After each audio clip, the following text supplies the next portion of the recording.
एक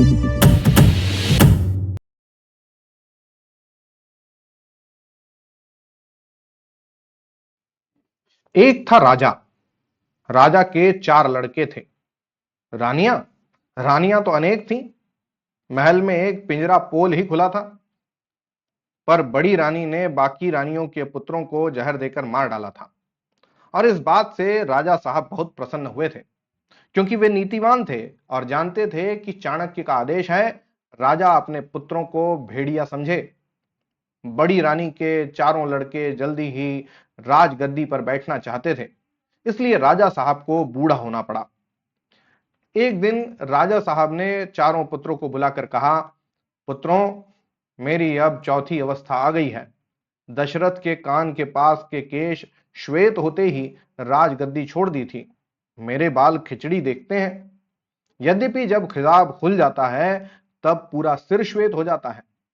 मैं संन्यास लूंगा, तपस्या करूंगा। उस लोक को सुधारना है, ताकि तुम जब वहां आओ तो तुम्हारे लिए मैं राजगद्दी तैयार रख सकूं। आज मैंने तुम्हें यह बतलाने के लिए बुलाया है कि गद्दी पर 4 के बैठ सकने लायक जगह नहीं है। अगर किसी प्रकार चारों समा भी गए तो आपस में धक्का मुक्की होगी और सभी गिरोगे। मगर मैं दशरथ सरी की गलती नहीं करूंगा कि तुम में से किसी के साथ पक्षपात करूं। मैं तुम्हारी परीक्षा लूंगा। तुम चारों ही राज्य से बाहर चले जाओ। ठीक 1 साल बाद इसी फाल्गुन की पूर्णिमा को चारों दरबार में उपस्थित होना।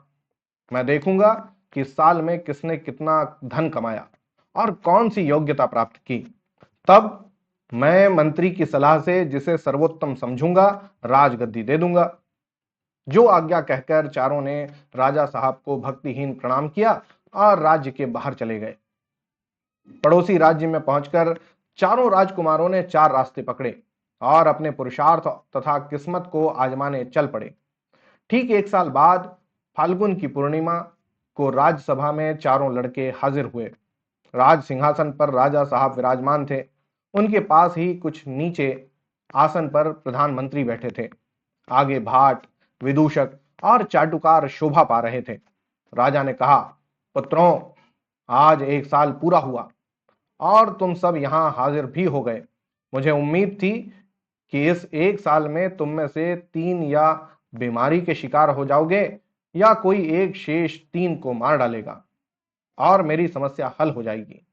पर तुम चारों यहां खड़े हो। खैर, अब तुम में से प्रत्येक मुझे यह बतलाए कि किसने इस 1 साल में क्या काम किया, कितना धन कमाया। और राजा साहब ने बड़े पुत्र की ओर देखा। बड़ा पुत्र हाथ जोड़कर बोला, पिताजी, मैं जब दूसरे राज्य में पहुंचा तो मैंने विचार किया कि राजा के लिए ईमानदारी और परिश्रम बहुत आवश्यक गुण है। इसलिए मैं एक व्यापारी के यहाँ गया और उसके यहाँ बोरे ढोने का काम करने लगा। पीठ पर मैंने 1 वर्ष बोरे ढोए हैं, परिश्रम किया है, ईमानदारी से धन कमाया है। मजदूरी में से बचाई हुई ये 100 स्वर्ण मुद्राएं ही मेरे पास हैं। मेरा विश्वास है कि ईमानदारी और परिश्रम ही राजा के लिए सबसे आवश्यक है और मुझ में यह है। इसलिए राजगद्दी का अधिकारी मैं हूं। वह मौन हो गया। राजसभा में सन्नाटा छा गया। पिता ने दूसरे पुत्र को संकेत किया। वह बोला, पिताजी, मैंने राज्य से निकलकर सोचा कि मैं राजकुमार हूं, क्षत्रिय हूं। क्षत्रिय बाहुबल पर भरोसा करता है, इसलिए मैंने पड़ोसी राज्य में जाकर डाकुओं का एक गिरोह संगठित किया और लूटमार करने लगा। धीरे धीरे मुझे राज्य कर्मचारियों का सहयोग मिलने लगा और मेरा काम खूब अच्छा चलने लगा। बड़े भाई जिसके यहाँ काम करते थे, उसके यहाँ मैंने 2 बार डाका डाला था। इस 1 साल की कमाई में 5 लाख स्वर्ण मुद्राएं मेरे पास हैं। मेरा विश्वास है कि राजा को साहसी और लुटेरा होना चाहिए, तभी वह राज्य का विस्तार कर सकेगा। ये दोनों गुण मुझ में हैं, इसलिए मैं ही राजगद्दी का अधिकारी हूं। 5 लाख सुनते ही राज दरबारियों की आंखें फटी की फटी रह गईं। राजा के संकेत पर तीसरा कुमार बोला, देव, मैंने उस राज्य में जाकर व्यापार किया। राजधानी में मेरी बहुत बड़ी दुकान थी। मैं घी में मूंगफली का तेल और शक्कर में रेत मिलाकर बेचा करता था। मैंने राजा से लेकर मजदूर तक को साल भर घी शक्कर खिलाया। राज कर्मचारी मुझे पकड़ते नहीं थे, क्योंकि उन सबको मैं मुनाफे में से हिस्सा दिया करता था। एक बार स्वयं राजा ने मुझसे पूछा कि शक्कर में यह रेत सरीकी क्या मिली रहती है। मैंने उत्तर दिया कि करुणा निधान यह विशेष प्रकार की उच्च कोटि की खदानों से प्राप्त शक्कर है, जो केवल राजा महाराजाओं के लिए ही मैं विदेश से मंगवाता हूं। यह सुनकर राजा बहुत खुश हुए। बड़े भाई जिस सेठ के यहाँ बोरे ढोते थे, वह मेरा ही मिलावटी माल खाता था, और मंझले लुटेरे भाई को भी मूंगफली का तेल मिला मिला कर घी और रेत मिली हुई शक्कर मैंने खिलाई है। मेरा विश्वास है कि राजा को बेईमान और धूर्त होना चाहिए, तभी उसका राज टिक सकता है। सीधे राजा को कोई एक दिन भी नहीं रहने देगा। मुझ में राजा के योग्य दोनों गुण हैं, इसलिए राजगद्दी का अधिकारी मैं हूं। मेरी एक वर्ष की कमाई 10 लाख स्वर्ण मुद्राएं मेरे पास हैं। 10 लाख! सुनकर दरबारियों की आंखें और फट गईं। राजा ने तब सबसे छोटे कुमार की ओर देखा। छोटे कुमार की वेशभूषा और भाव भंगिमा तीनों से भिन्न थी। वह शरीर पर अत्यंत सादे और मोटे कपड़े पहने था। पांव और सिर नंगे थे। उसके मुख पर बड़ी प्रसन्नता और आंखों में बड़ी करुणा थी। वह बोला, देव, मैं जब दूसरे राज्य में पहुंचा तो मुझे पहले तो यह सूझा ही नहीं कि क्या करूं। कई दिन मैं भूखा प्यासा भटकता रहा। चलते चलते एक दिन मैं एक अट्टालिका के सामने पहुंचा। उस पर लिखा था सेवा आश्रम। मैं भीतर गया तो वहां 3-4 आदमी बैठे ढेर की ढेर स्वर्ण मुद्राएं गिन रहे थे। मैंने उनसे पूछा, हे भद्रों, तुम्हारा धंधा क्या है? उनमें से एक बोला, त्याग और सेवा। मैंने कहा, भद्रों, त्याग और सेवा तो धर्म है, ये धंधे कैसे हुए? वह आदमी चिढ़कर बोला, तेरी समझ में यह बात नहीं आएगी। चल जा, अपना रास्ता ले चल। स्वर्ण पर मेरी ललचाई दृष्टि अटकी थी। मैंने पूछा, भद्रों, तुमने इतना स्वर्ण कैसे पाया? वही आदमी बोला, धंधे से। मैंने पूछा, कौन सा धंधा? वह गुस्से में बोला, अभी बताया ना, सेवा और त्याग। तू क्या बहरा है क्या? उनमें से एक को मेरी दशा देखकर दया आ गई। उसने कहा, तू क्या चाहता है? मैंने कहा, मैं भी आपका धंधा सीखना चाहता हूं। मैं भी बहुत सा स्वर्ण कमाना चाहता हूं।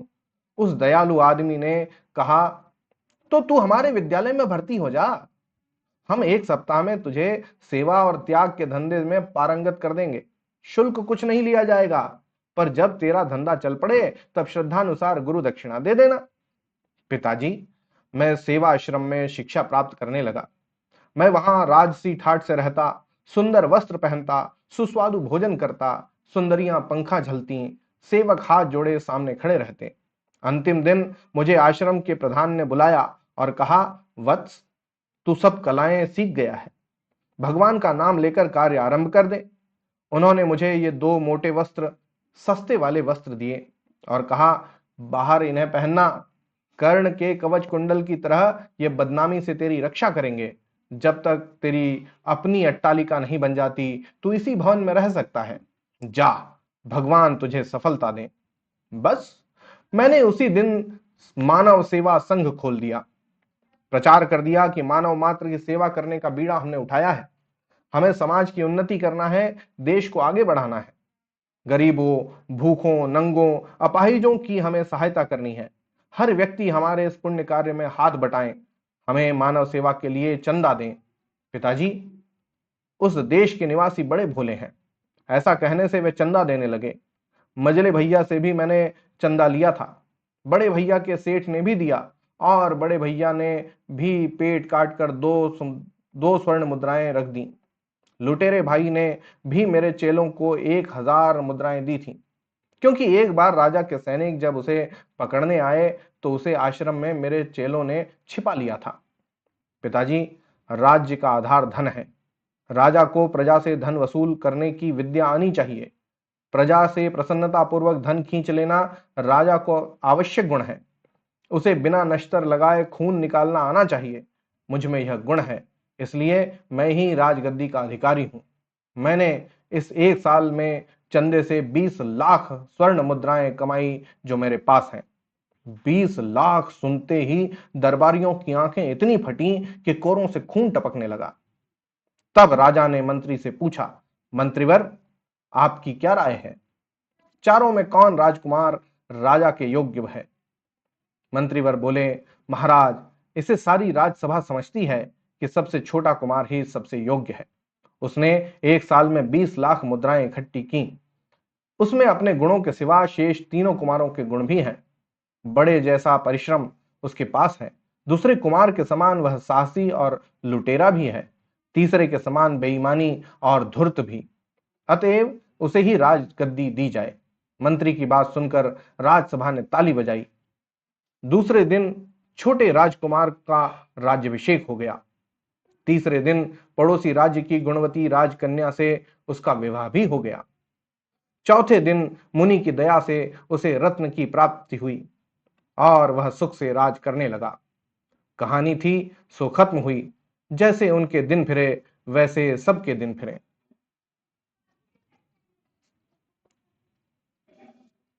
तो ये थी आज की कहानी, आज का व्यंग हरिशंकर परसाई जी की लेखनी से लिखा हुआ जैसे उनके दिन फिरे। आपको पूरा विश्वास है कि आपको पसंद आएगा। होती है अगली कहानी में मुलाकात, तब तक के लिए धन्यवाद और जय हिंद।